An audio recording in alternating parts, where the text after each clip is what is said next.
Eu tinha 11 anos quando meus pais decidiram que a gente precisava se mudar. Meu pai tinha conseguido um novo emprego em São Paulo e a gente saiu do interior, onde morávamos em uma casa simples, para uma vida que parecia, pelo menos à primeira vista, melhor. A nova casa era enorme. Sério, era grande de um jeito quase estranho. Tinha 2 andares, uma sala ampla com janelas de madeira antigas, um jardim nos fundos e até um porão, coisa que eu só tinha visto em filme até então. E o mais estranho de tudo, o aluguel era barato, muito barato. Na época, claro, eu não entendia porque isso era esquisito. Criança não pensa nessas coisas. Mas hoje, olhando para trás, é óbvio que tinha alguma coisa errada ali desde o começo. Meus pais ficaram encantados com o lugar. Minha mãe adorou a cozinha, cheia de armários embutidos e azulejos antigos. Meu pai elogiava o piso de madeira maciça e a escada em espiral que levava para o andar de cima. E eu só achei legal ter um quarto só meu, com uma varanda que dava para o quintal. A primeira semana foi tranquila. A mudança cansativa, caixas para todo lado, noites dormindo no colchão no chão. Mas aos poucos a casa foi ganhando vida. A gente montou os móveis, pendurou cortinas, colocou quadros. Só que no fundo parecia que a casa não gostava disso, como se ela estivesse acostumada a ficar vazia. As coisas estranhas começaram pequenas, bem pequenas. A primeira coisa foi a porta do meu quarto. Ela vivia abrindo sozinha. No início meus pais diziam que era o vento, só que não tinha vento. A casa era toda fechada e mesmo assim eu acordava com a porta entreaberta, sempre entreaberta, nunca escancarada, como se alguém só estivesse olhando. Teve também a luz do corredor que queimava o tempo todo. Meus pais trocaram a lâmpada umas 5 vezes naquele primeiro mês. Sempre dava algum curto ou ela piscava até apagar de vez. E era justamente a luz que ficava bem na frente do meu quarto. Lembro de uma noite em especial. Eu tinha acordado com sede e fui até a cozinha beber água. Na volta vi uma sombra no corredor. Não era minha e não era de nenhum móvel. Era uma silhueta parada ali, imóvel, como se estivesse me esperando. Eu congelei. Fiquei ali com um copo na mão, sentindo o coração disparar. A sombra não se mexeu.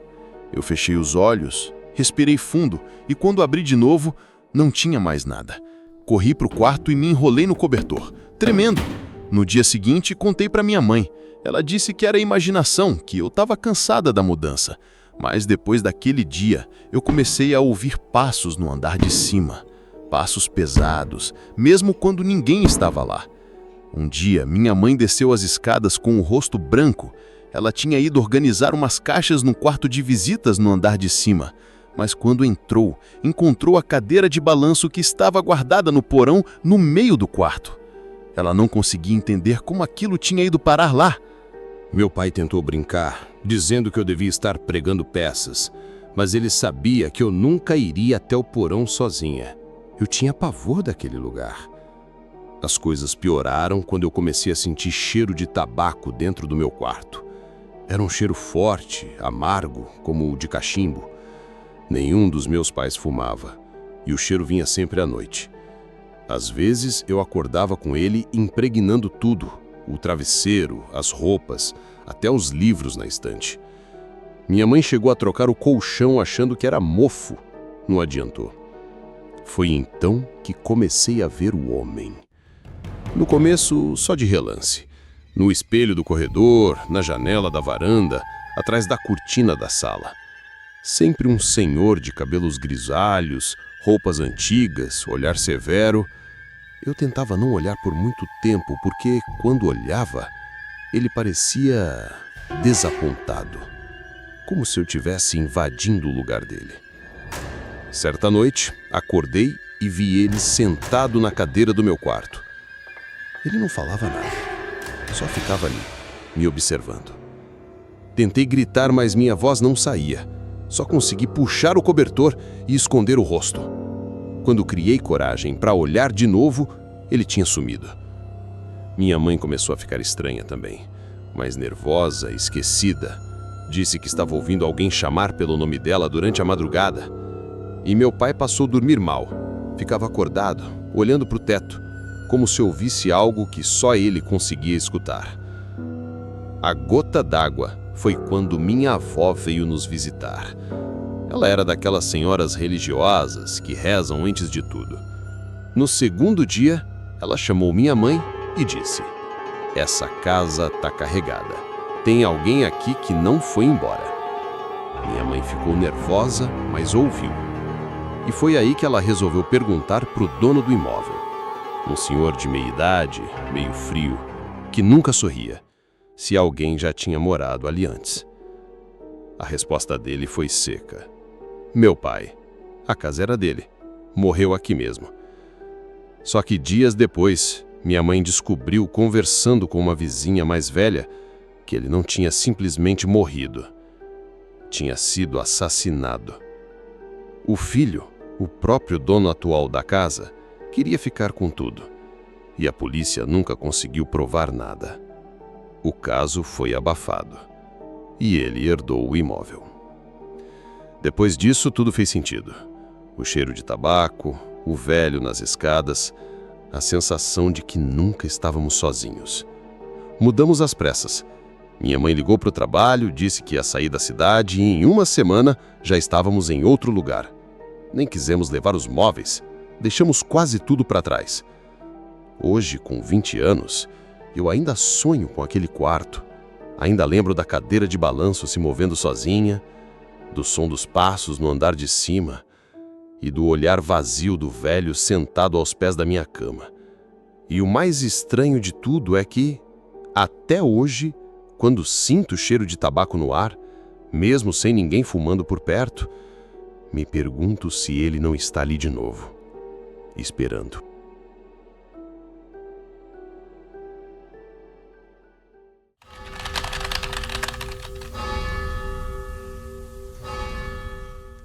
Meu nome é Rafael. Tenho 23 anos hoje, mas o que eu vou contar aconteceu quando eu tinha 19 e até hoje eu não consigo dormir no escuro. Meus pais tinham um sítio no interior do Paraná, perto de uma cidadezinha que mal aparece no mapa. A gente ia para lá desde que eu era moleque. Meu pai dizia que era o lugar onde o mundo parecia parar, que a paz ali era diferente. Mas naquela semana, tudo virou ao contrário. Era final de janeiro e eu fui sozinho. Meus pais tinham viajado para visitar parentes no sul e, como eu estava de férias, resolvi passar uns dias no sítio só para desligar. Levei violão, livros, comida, o básico. Cheguei numa terça-feira à tarde, o tempo fechado, abafado, do tipo que deixa o céu meio cor de chumbo. Na primeira noite, acordei com um som estranho do lado de fora. Parecia um animal, um guincho ou um riso. Isso mesmo, um riso rouco. Achei que era coisa da minha cabeça. Me enrolei no lençol e tentei voltar a dormir. Mas na segunda noite, ouvi de novo, mais alto. E dessa vez, acompanhado de passos. Não eram passos de bicho de 4 patas. Eram pesados, arrastados. Fui até a janela do quarto e olhei lá fora. Não vi nada, mas juro, senti alguém me olhando de volta. Fechei tudo, tranquei porta, janela, fiquei com o facão do meu pai debaixo da cama. Na terceira noite, não teve como ignorar. O riso voltou, mais longo, mais alto, e junto dele, 2 olhos, olhos vermelhos, na beira da mata, a uns 20 metros da casa. Eu vi, brilhando como brasa viva. E mesmo naquela distância, eu ouvi. A risada vinha de dentro de mim, parecia. Uma vibração que fazia meu estômago embrulhar. Peguei o celular, sem sinal. Peguei a espingarda velha do meu avô, sem munição. Fiquei andando de um lado para o outro feito bicho acuado. O tempo parecia parado. Quando deu quase 3 da manhã, ouvi a porta dos fundos bater. Fui correndo até a cozinha. Ela estava aberta. Eu juro que tinha trancado. E no chão, marcas, como pegadas, mas deformadas. Como cascos rachados misturados com unhas enormes. Foi nessa hora que eu vi. A coisa estava na sala, alta, curvada, com a pele parecendo couro queimado. Um rosto comprido, onde deveria haver uma boca, havia só dentes. E os olhos. Aqueles olhos Ela me viu e riu.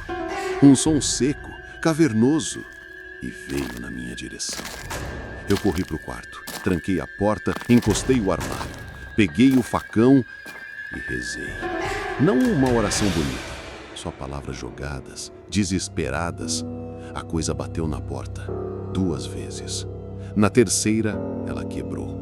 Foi tudo muito rápido. Ela pulou em cima de mim. Eu gritei, me debati e acertei o facão na lateral do corpo dela. Um corte fundo. Um fedor de enxofre invadiu o quarto. Ela uivou, um som que não era deste mundo, e recuou. Mas antes de sair, ela olhou para mim, como quem diz: isso ainda não acabou. Desmaiei. Acordei só no fim do dia seguinte. A casa estava toda revirada, mas a criatura se foi. Fui para a cidade de carona com um caminhoneiro. Disse que fui assaltado. Mentira. Eu sabia o que tinha visto. Dias depois, voltei com meu pai. A casa estava fechada, tudo trancado, como se nada tivesse acontecido. Mas o cheiro ainda estava lá, enxofre queimado. Nunca contei essa história para ninguém, até hoje. Mas tem uma coisa que eu preciso dizer. Ela existe. Aquilo não era uma lenda, não era psicológico, era real. E ela sentiu o meu cheiro, ela me marcou. E eu sei que um dia vai voltar.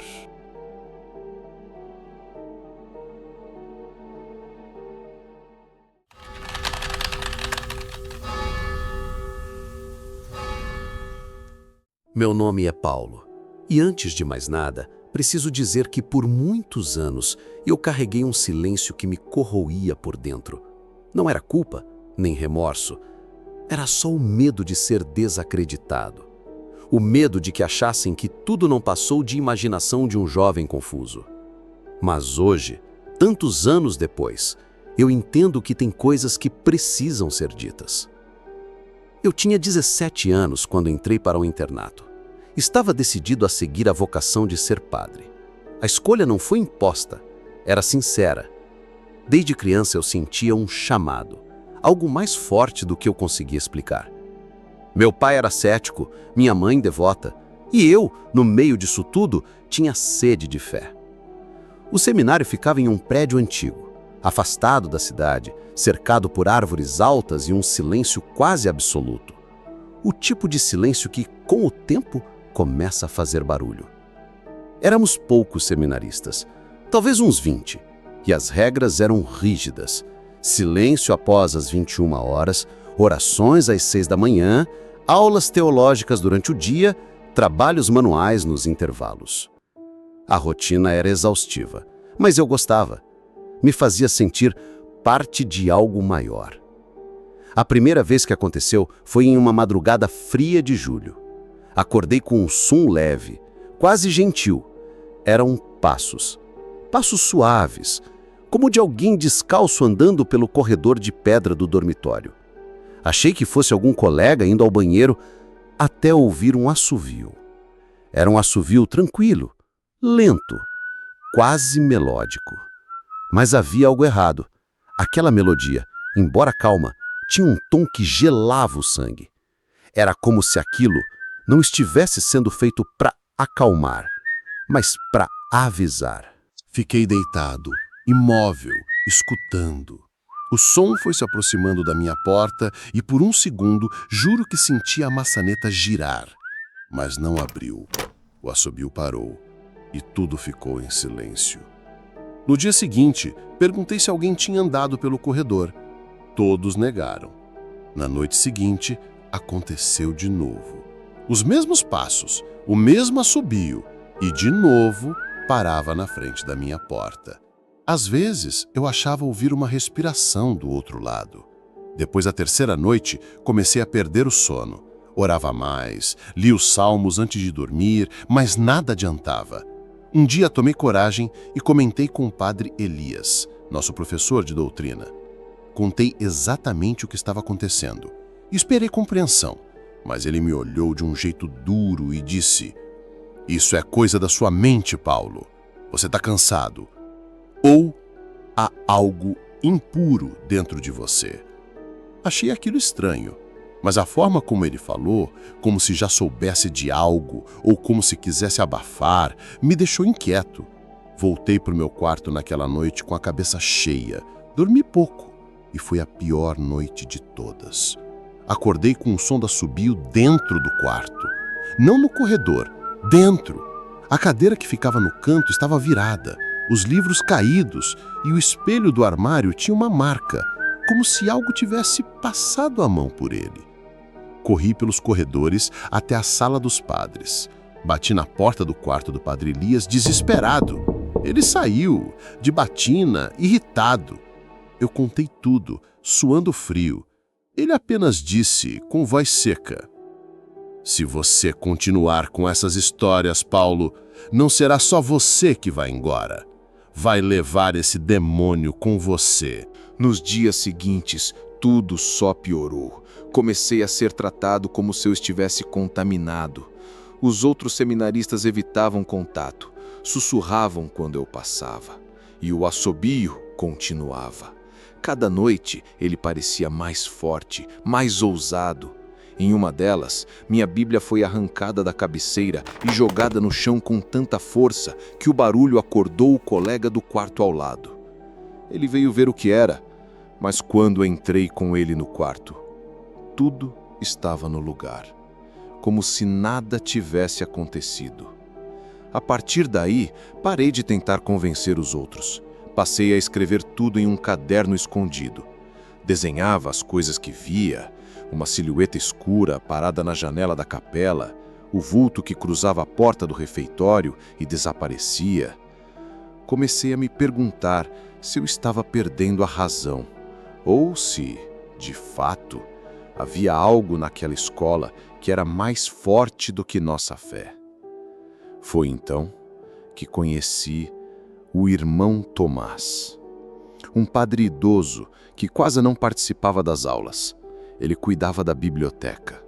Um dia me chamou discretamente e disse: "Escutei o que anda acontecendo com você. Não é o primeiro." Fiquei paralisado. Ele me levou até uma sala pequena no fundo da biblioteca. Lá, me mostrou um livro velho com registros de outros seminaristas que haviam relatado coisas parecidas. Sons, visões, assobios. Todos tinham sido transferidos ou desaparecido da escola, sem explicação. "Aqui dentro", ele disse, "há coisas que a igreja prefere não ver, mas estão aqui. Sempre estiveram."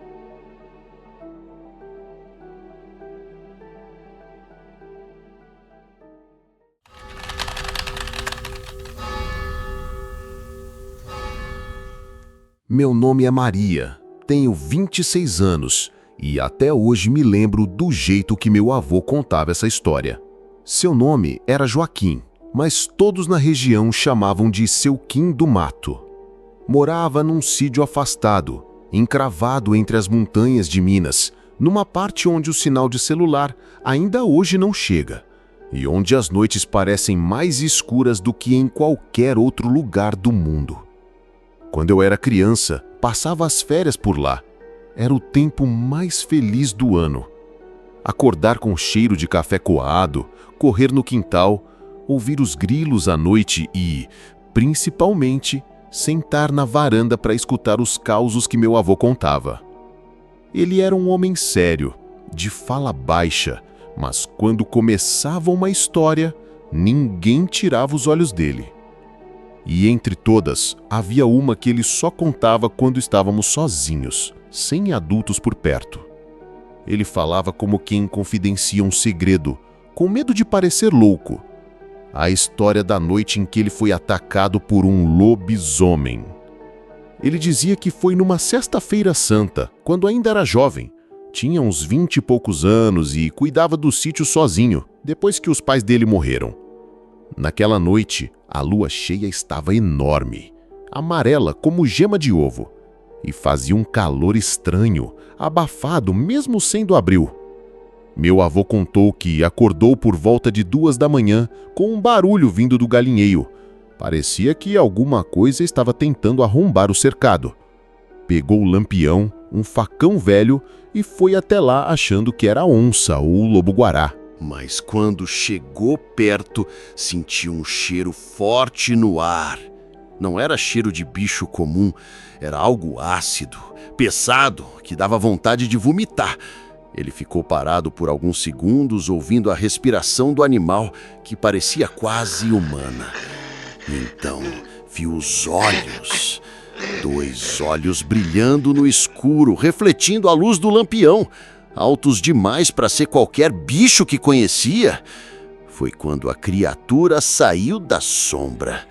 Segundo ele, era como um homem, mas curvado, com pelos escuros por todo o corpo, garras enormes e o focinho alongado.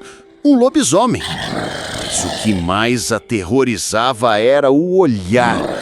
Não era um bicho selvagem faminto. Era como se aquilo soubesse quem ele era. Como se tivesse vindo até ali por ele.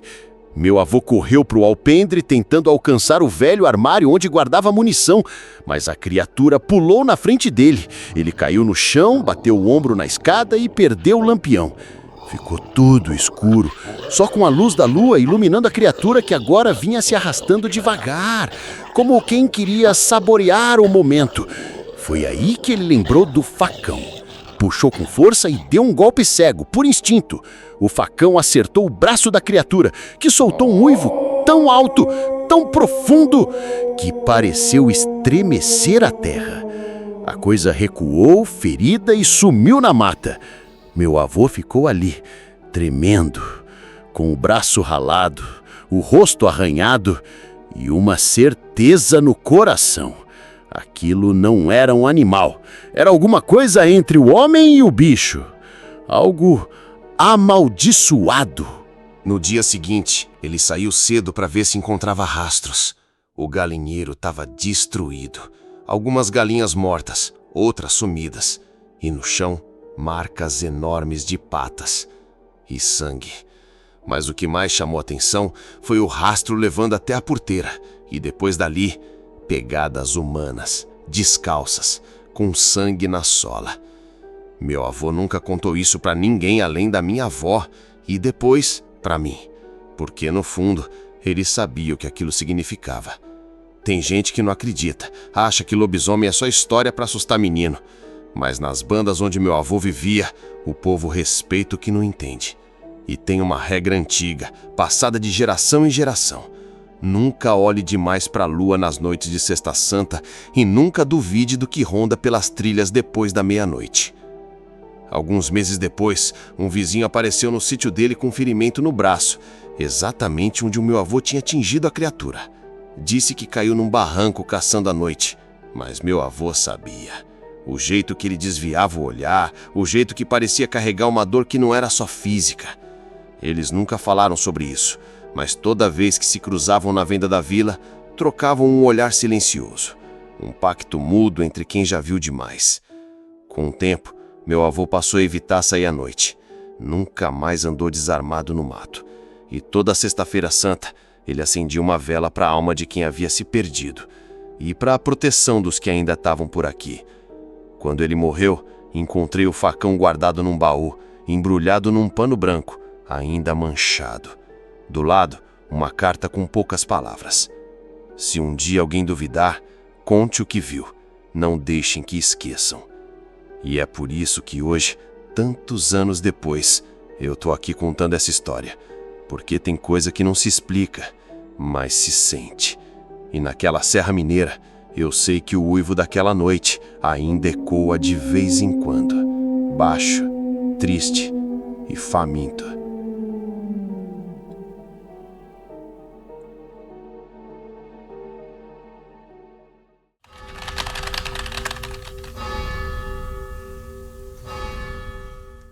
Eu sempre fui apaixonado por estrada.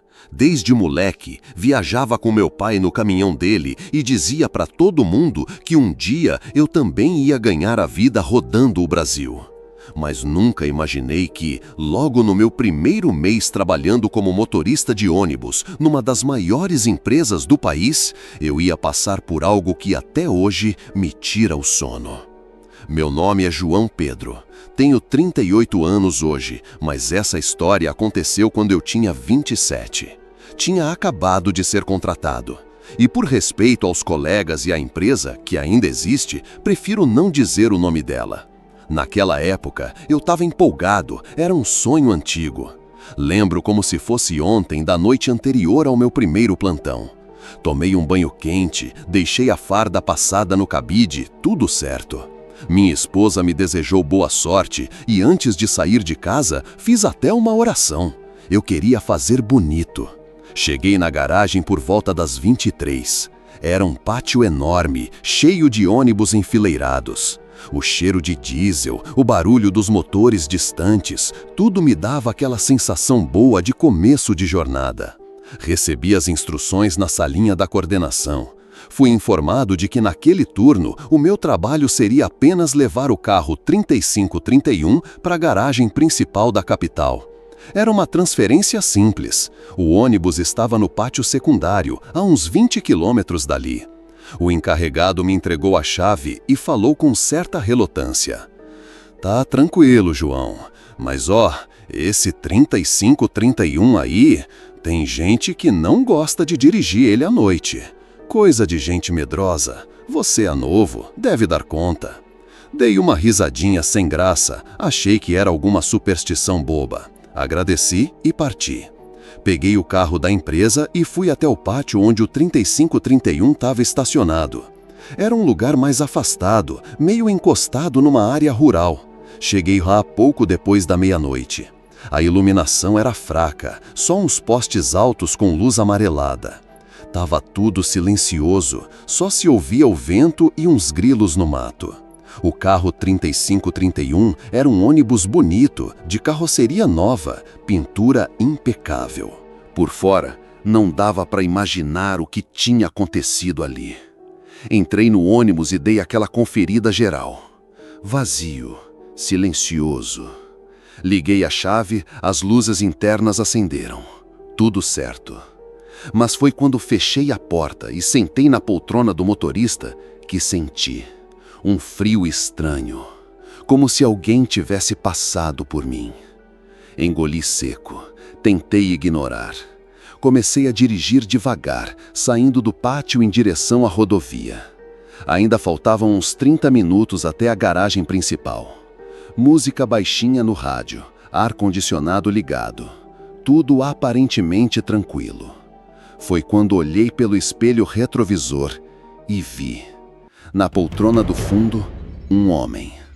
Parado, olhar fixo, camisa branca meio amarrotada e uma calça social escura. Eu juro por tudo que é mais sagrado que eu verifiquei aquele ônibus antes de sair. Ele estava vazio, completamente vazio. Fiquei paralisado por uns segundos, olhando pelo espelho. O homem não se mexia, só estava ali, sentado, com o rosto meio sombreado. Mas eu conseguia ver os olhos dele, vermelhos. Não brilhantes, não como faróis, mas vermelhos como carne viva. Como se tivessem sido arrancados e colocados ali de volta. Meu instinto foi parar o ônibus, mas eu estava numa estrada escura, sem acostamento. Então, segui. Virei devagar para trás e falei: Senhor, a viagem não começou ainda. O senhor não deveria estar aí. Silêncio. Ele não respondeu. Voltei o olhar para frente. As mãos tremiam no volante. 10 segundos depois, escutei uma risada. Baixa, raspada, como se fosse de dentro da minha cabeça. Mas vinha de lá do fundo do ônibus. Uma risada seca, sem alegria. Uma risada de quem sabe que você não pode fazer nada. Parei o ônibus no primeiro posto que encontrei. Desci quase tropeçando nos degraus. Peguei a lanterna e fui até a porta traseira. Entrei de novo e iluminei cada fileira. Não havia ninguém. O ônibus estava completamente vazio. Cheguei até a pensar que estava ficando maluco. Voltei para o volante e fiquei ali sentado uns minutos. Foi aí que ouvi uma voz do meu lado esquerdo. Você não devia estar aqui, João. Olhei de supetão. Nada. Mas o frio estava mais forte. Peguei o rádio interno e chamei a base. Base, aqui é o João Pedro, do carro 3531. A minha voz estava tremendo. Tem alguma informação sobre esse ônibus? Alguém ficou preso? Alguma ocorrência anterior? Do outro lado, silêncio por um tempo. Depois, uma voz respondeu. João, você está dirigindo o 3531? Certeza? Sim, senhor. Por quê? Mais silêncio. João, esse ônibus sofreu um acidente há 2 anos, na Serra do Cafezal. Uma batida feia, 7 mortos. Foi restaurado, voltou para a frota. Mas tem gente que diz que ele ficou diferente. Desliguei o rádio. Não consegui responder nada. Continuei a viagem até a garagem principal. Cheguei lá por volta das 2 da manhã. Entreguei o ônibus, fiz o checklist e fui embora sem falar com ninguém. Mas antes de sair, um motorista mais velho veio até mim, olhou bem nos meus olhos e disse: "Você viu ele, né?" Eu não consegui responder, só balancei a cabeça. Ele assentiu como quem já sabia. Ele aparece sempre no banco de trás, sempre do lado esquerdo, só durante a madrugada e sempre antes de alguém novo na empresa. Desde aquela noite, nunca mais aceitei dirigir o 3531. Até hoje, ele está na frota. E vez ou outra, alguém comenta de novo sobre o tal passageiro de olhos vermelhos. Mas ninguém faz alarde. É como se fosse um segredo que todos carregam e respeitam. Eu não deixei de ser motorista. Continuo na estrada. Mas aquela madrugada me ensinou que existe uma parte da estrada que não aparece nos mapas.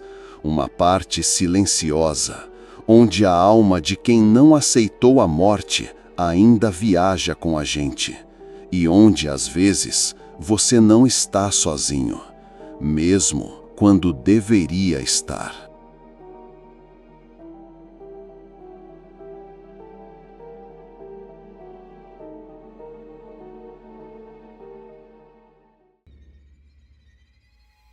Agora que você ouviu, elas sabem onde você está. Curta e comente, antes que elas voltem. E se conseguir dormir essa noite, nos encontramos no próximo relato.